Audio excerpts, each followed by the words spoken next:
Hello everyone, I am Sacrobolic, your envoy of despair, and welcome back to WIWR. Starting us off, A Certain Magical Index, Season 3. I've been kind of waiting for this one for a couple years now, and so I was really happy when it finally came out, but the whole season was kind of messy and rushed. I think it was calculated that they did 2 episodes per volume, and they did, volumes 14 through 22, which is just a ludicrous amount of light novels to adapt in a 26-episode anime series. They clearly just tried to start it and then just got it done with. And, it all ends up blending together so fast that it doesn't take the time to properly lay out or build into certain scenarios. So, if you, miss a character's motivation, that's it. You have no idea what's going on for the next couple episodes because fuck you, And that was kind of all of it. They explain what was happening once, and then you just gotta keep up. And it makes it kind of hard to follow. And more problematic than that, it makes it hard to care about anything that's happening, and ultimately found it pretty disappointing. But you get to see Toma punch a princess, so that's pretty great.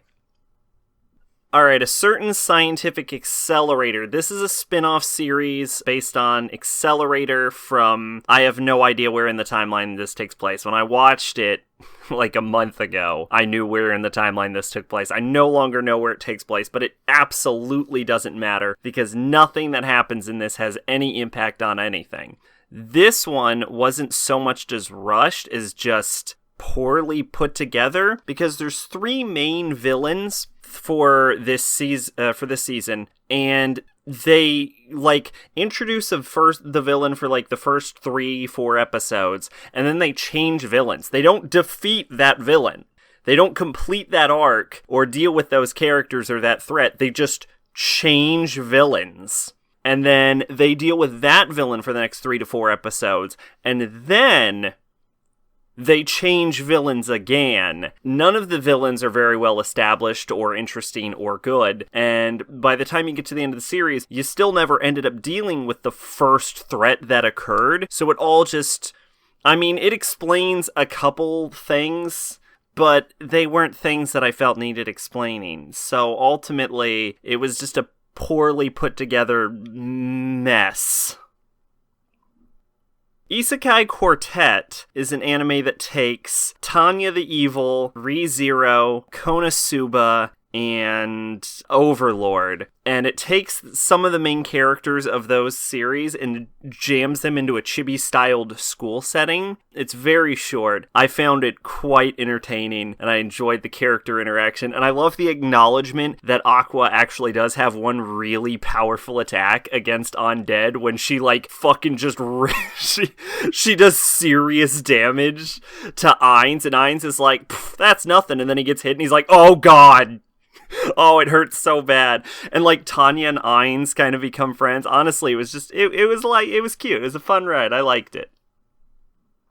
Ao-chan Can't Study is about a girl whose, dad is, a famous erotic novelist, and a guy ends up coming on to her, and she turns him down at first because she has, a skewed perception of men due to her father's writing, and he's just, a wholesome, a good guy, and she's like, no, you just want to bang me, and then, over time, he ends up, winning her over. Over time, he ends up, winning her over, and she ends up being all right, I'll go out with you, but at that point she's already successfully driven him away enough to the point where it's all right, I got it, you don't want to date me, that's cool, maybe we could try again when she gets into when you get into college. And so midway through the series, it ends up swapping where she's trying to seduce him, and he's like, it's okay, I know you want to wait till college, and she's like, no, but she's she won't just say it, and when she does try and say it, because I think she gets the courage to say it 2 or 3 times, he's a fucking idiot, just doesn't get it, which is great. And also, despite her thing about all men just want to bang you, he's clearly has only the purest of attentions, but in the mid-season swap where she starts pursuing him, she really wants to fuck him, real bad. It's fun, it's humorous, I thoroughly enjoyed it.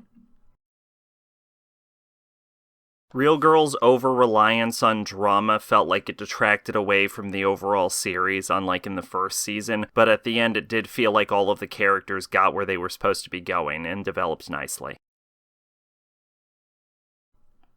Magical Senpai is about a guy that I think he's trying to join a club, and he almost joins the chemistry club, which Midara, which is like the head of the chemistry club, she's super fucking cute, love her design. But he ends up getting roped into joining like the magician club or something. I forget exactly what it's called, with this like with a character only called Senpai, and he ends up having certain interactions with the chemistry club head Midara and a street performer girl, and the guy she's really after, who's like this really like large fat guy. They're really cute together though. All of the characters are pretty good. The one thing I've really got to put out about Magical Senpai though is Senpai herself. She's, how do I say it? Perfect, and I love her. Arifureta is as bad as you've heard it is. The main character is a complete asshole, Mary Sue, that he doesn't even have, like, the degree of assholery that comes off from this character is completely unjustified. He has all of the powers in the world, which is kind of the point, but it feels like the whole reason they start him off as, like, the weakest character for like half of the first episode, let's be clear. But the reason they make him the weakest character for half of the first episode is just to justify making him the strongest character from that point on. And then you're like, oh, see? He had to start from something. Like, they tried to skip the development where a character with, like, Naruto or something would start really weak and then get stronger as the series goes on. But they tried to cram all of that into the first episode, and it's clearly just used to justify to make him overpowered. They give him a loli girl, the loli vampire, who he's actually kind of in a committed relationship with, which is kind of cute. And the other girls are just like hangers-on, and they have like a kid. They just throw a kid in there, so they pull the Sword Art thing, but they execute it way worse than Sword Art did. And let's be clear, Sword Art didn't do a great job of executing it either, but they did it worse. There's some cool hype moments to it, which is the only reason I gave it a 5, but it dropped at one point to like a 3. Like, it is definite. If there's any of these I would recommend not watching above all else, do not watch Arifureta. It is just not good. And there's a scene where the main character just rapes a dragon with a great sword. And the issue with that is, like, first off, you see it happen. But second off, the dragon later just obviously turns into a sexy woman, which means that you have to then and then joins the party. So you have to spend the rest of the fucking show just being aware that the main character, like, anally raped one of their party members with a greatsword. Fire Force, I think... Don't hold me on this. I think Fire Force was the same creator as Soul Eater. I'm not sure how faithful it is. I know it was animated by David Production, who in the first episode just kind of felt like they were like waving their dick in my face because the fucking animation was goddamn gorgeous. Although as the series went on, it kind of like slowed down. Honestly, Fire Force is the main reason it took so long for this episode to come out, because I don't like to release these in the middle of episodes, and it took me a damn near month to finish Fire Force because it was so fucking boring. Holy shit. Like, Let me be clear here. The issue with Fire Force isn't that it has bad ideas. I think the concept of people spontaneously combusting, and some of them have like the willpower to like keep going, or some of them just go berserk and turn into monsters. Some of them maintain their sanity while turning into monsters, and then there's people with fire powers. I think the ideas of it are really cool. I think a lot of it has to do with the execution of it. It's not ever portrayed in a particularly entertaining way, at least for me. A lot of the characters are really just like flat and boring and generic, except for I really enjoyed the second in command lieutenant, because he seems like at the beginning that he's just like the classic asshole stick up his ass guy, which he is, but he also like genuinely loves and appreciates his team and would do anything for him. I hadn't even realized until just now that he is absolutely my favorite character in the fucking show. But yeah, there's like a whole Japanese village, and that's stupid, and they break their houses, and they're like, that's how we pay respects to the people that catch on fire. And I'm like, that's fucking retarded. Maybe don't break your villages. Where's all this wood coming from? Because most of the world got destroyed in a giant fucking fire at this point. So where are they getting all this wood? Japan's not that large of an island. You've basically crammed most of the world's population into a few key cities. And then they do this thing that drives me fucking nuts, where they try to use science to explain their bullshit powers, which I'm okay with if you're using like a basic principle to explain something, or you actually know how this works to explain something. But if you're it uses the exact wrong amount of information. Like at one point, it's explained that a character's fire powers allow him to generate so much heat that he expands the universe around him, stopping time. And the second this was revealed, I was like, that would kill everyone around him. Absolutely everyone. And then the main character accelerates past the speed of light, and I'm like, motherfucker, that is so stupid. That is so fucking stupid. And they acknowledge some of the issues with going back in time.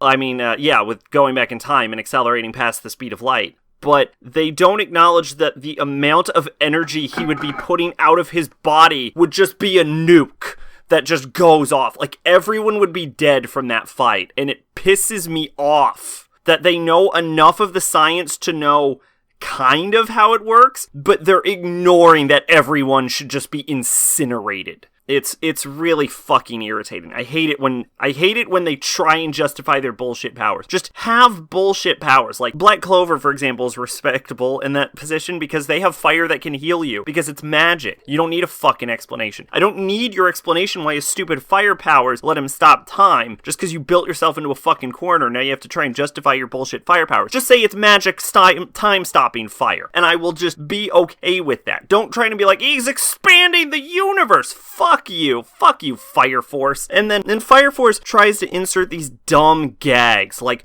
it can't just let the fucking scene breathe, and it can't just let the drama or the tension build. Like, there's a time and place for comedy, and Fire Force doesn't know that time. In every single fucking scene, it tries to inject some sort of stupid fucking joke into it to just completely ruin the tension. Like, part of the reason Fire Force is just so fucking boring is because it doesn't feel like anything has consequence, because they have to do this stupid fucking humor thing, or they have to take you out of it by pulling you with some bullshit science, or they have to show some stupid fucking scene. God, fuck.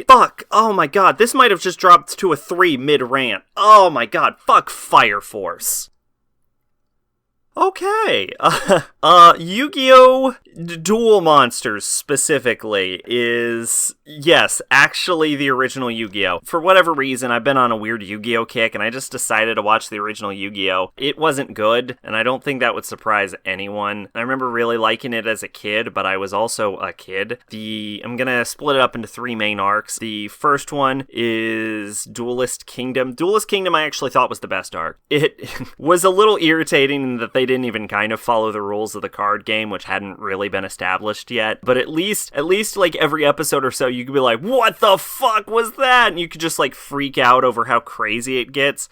Then Battle City, which I remember being the best arc as a kid, is absolutely not the best arc. It has a very formulaic pattern where, like, Yugi and Joey run into a guy who then cheats, and then they run into a different guy who then cheats, and then it alternates. And occasionally Merrick will show up, and Merrick is the worst villain ever. He loses every duel, or he should lose every duel, and I realized, like, watching it as it started getting... And then there's the issue of card publishing rights, which I find incredibly distracting, because Kaiba invents the expert level rules for this tournament. He created them specifically for the tournament, which involves tribute summoning, which didn't exist in Battle City, which means it wasn't part of the original Duel Monsters rules in universe. So Kaiba creates these expert level rules, but there are cards for tribute summoning specifically, and rules about tribute summoning in the actual cards in the game. So it's like, why do these cards exist if Kaiba created the rules? It makes no fucking sense. And I realized I find Yugi to be the most boring duelist ever.